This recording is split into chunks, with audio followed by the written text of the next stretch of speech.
Very good morning बच्चों। हमने topic start किया हुआ था ट्रायल बैलेंस। इसमें मैंने आपको सेकेंड इलास्ट्रेशन करा दी थी। आज हम नेक्स्ट इलास्ट्रेशन और कर रहे हैं थर्ड। ठीक है, ध्यान से सुनना बच्चे। एक तो नेक्स्ट क्वेश्चन करने से पहले ध्यान से सुनना। आपको पता है कि ट्रायल बैलेंस जो बनता है वो at the end of year बनता है। That means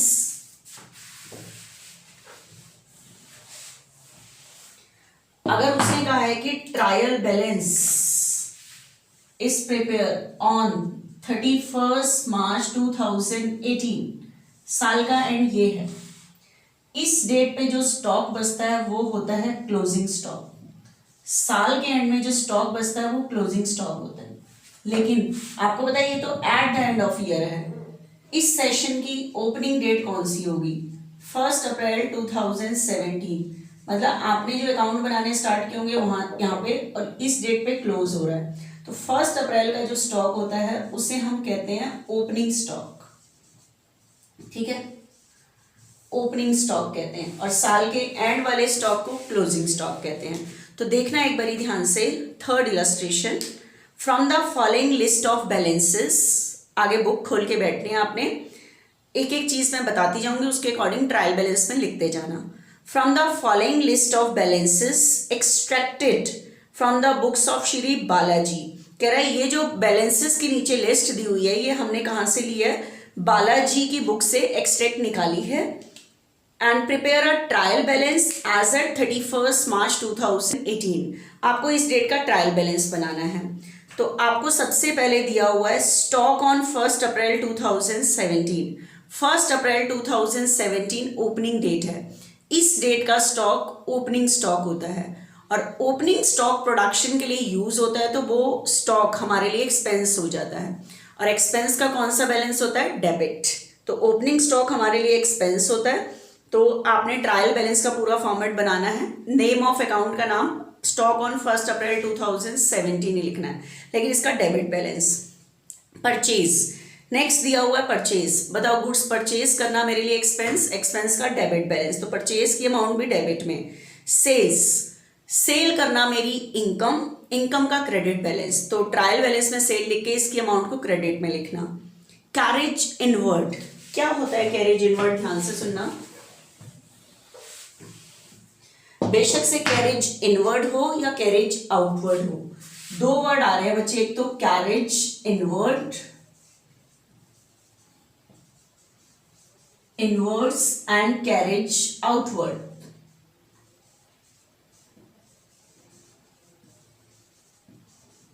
carriage outwards, carriage inward and carriage outward. आपको पता है अगर हम गुड्स परचेज करते हैं, खुद तो उठा के नहीं लाएंगे, उसको लाने के लिए जो रास्ते का किराया देते हैं उसे हम कहते हैं कैरेज आउटवर्ड। उसके बाद जब माल बन जाएगा, उसको जब बेचेंगे, भेजने के लिए भी रास्ते का किराया देना होता है, उसे कहते हैं कैरेज आउटवर्ड। कैरेज इनवर्ड को हम सिंपल लैंग्वेज में कह सकते हैं कैरेज ऑन परचेज। परचेज करते टाइम जो रास्ते गुड्स परचेज किया, उसको लाने के लिए जो रास्ते का किराया दिया, that is called carriage inward कह लो या carriage on purchase. Carriage outward को कहते हैं कैरेज ऑन सेल्स। सेल करने के लिए जो रास्ते का किराया दिया वो, तो रास्ते का किराया कैरेज एक्सपेंस है, एक्सपेंस का डेबिट बैलेंस। तो कैरेज इनवर्ड हो या कैरेज आउटवर्ड, दोनों ही रास्ते के किराए के लिए हैं, वो एक्सपेंस है, एक्सपेंस का डेबिट बैलेंस। तो कैरेज इनवर्ड की अमाउंट को भी डेबिट बैलेंस पे लिखना है, आउटवर्ड की भी। उसके बाद है रिटर्न इनवर्ड। ध्यान से सुनना, ये क्या होता है रिटर्न इनवर्ड? आपको पता है परचेस, गुड्स परचेस करना मेरे लिए एक्सपेंस, परचेस किया हुआ गुड्स वापस करते हो तो उसे हम कहते हैं परचेज रिटर्न। परचेज रिटर्न का ही दूसरा नाम है रिटर्न आउटवर्ड। ठीक है, रिटर्न आउटवर्ड।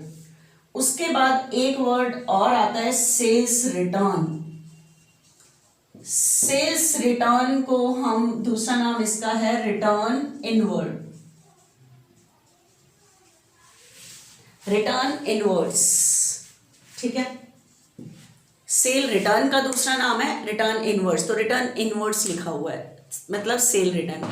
तो बताओ गुड्स सोल्ड करना मेरी इनकम, इनकम का क्रेडिट बैलेंस। तो सेल का क्रेडिट बैलेंस होता है, उसके रिटर्न का डेबिट बैलेंस। क्यों? क्योंकि वो इनकम को डिक्रीज करता है अगर माल वापस आ गया, तो ये डेबिट में आएगा।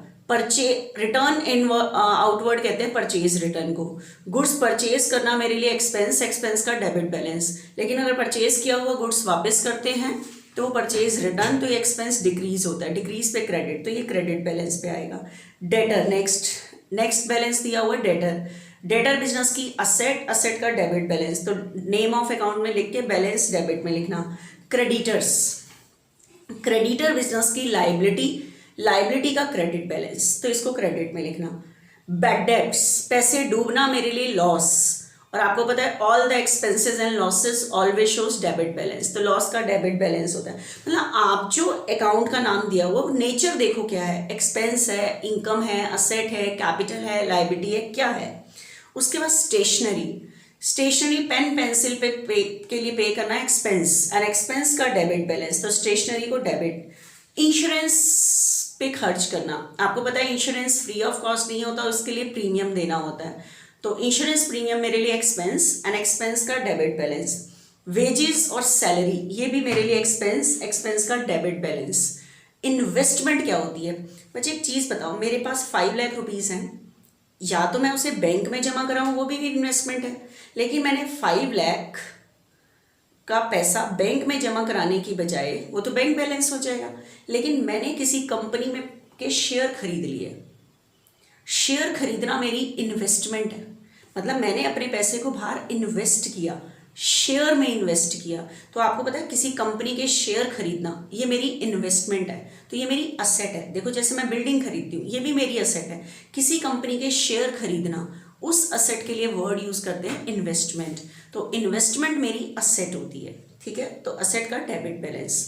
उसके बाद इंटरेस्ट ऑन इन्वेस्टमेंट, आपको पता है जो पैसा हम बाहर इन्वेस्ट करते हैं उसके ऊपर हमें इंटरेस्ट रिसीव होता है, तो इंटरेस्ट ऑन इन्वेस्टमेंट, इन्वेस्टमेंट पे इंटरेस्ट रिसीव होता है, तो ये इनकम, इनकम का क्रेडिट बैलेंस, ठीक है। कैश और बैंक बैलेंस मेरी असेट, असेट का डेबिट बैलेंस।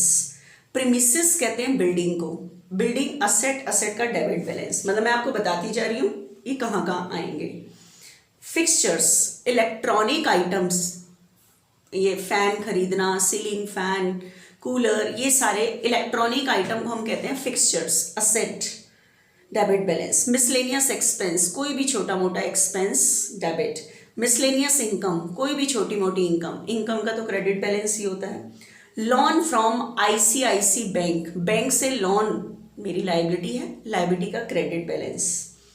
आप बताओ अगर मैंने किसी बैंक से लोन लिया हुआ है, उसके ऊपर मुझे इंटरेस्ट रिसीव होगा या पे करना पड़ेगा, पे, तो इंटरेस्ट मेरे लिए एक्सपेंस बन जाएगा। कह रहा है interest on above, on above मतलब ये जो ऊपर लोन है उसके ऊपर इंटरेस्ट है, तो ये हमें पे करना पड़ता है, तो ये मेरे लिए एक्सपेंस, एक्सपेंस का डेबिट बैलेंस। कैपिटल, कैपिटल का क्रेडिट बैलेंस आपको पता है। प्रोप्राइटर विड्रॉल कहते हैं ड्राइंग्स को, प्रोप्राइटर विड्रॉल किसको कहते हैं, ड्राइंग्स, और आपको पता है ड्राइंग्स हमेशा एंट्री में डेबिट होती थी, उसका डेबिट बैलेंस ही बचता है। कंप्यूटर, कंप्यूटर बिजनेस की क्या होती है, असेट, असेट का बच्चे डेबिट बैलेंस। लिखने का तरीका मैंने आपको बता दिया, वो करते जाना, मैं ऐसे आइटम बताती जा रही हूँ बस आपको, ठीक है। कंप्यूटर, कंप्यूटर बिजनेस की क्या होती है, असेट, असेट का डेबिट बैलेंस। उसके बाद एक और असेट आ रही है बच्चे, गुडविल। कौन सी असेट आ रही है, गुडविल। अब आप कहोगे गुडविल क्या होती है मैम, बच्चे एक चीज बताओ, गुडविल आप किसी की रेपुटेशन को देख सकते हो, रेपुटेशन मतलब कोई रेपुटेड पर्सन है, आप उसकी रेपुटेशन मतलब गुडविल, गुडविल कहते हैं रेपुटेशन को, देख सकते हो नहीं, ठीक है। अगर किसी बिजनेस बहुत अच्छा चल रहा है तो आप उसको देख सकते हो कैसे अच्छा चल रहा है, उसकी गुडविल को, रेपुटेशन को नहीं। अगर उसके प्रॉफिट अच्छे चल रहे हैं तो आप कहोगे गुडविल अच्छी है, जिस बिजनेस के प्रॉफिट अच्छे नहीं हो रहे आप कहोगे उसकी गुडविल अच्छी नहीं है। तो आपको पता है गुडविल हमारी असेट है, गुडविल हमारी असेट है, लेकिन कैसी असेट है, इंटेंजिबल असेट है, इंटेंजिबल असेट, ठीक है। गुडविल हमारी कैसी असेट है, इंटेंजिबल असेट्स है।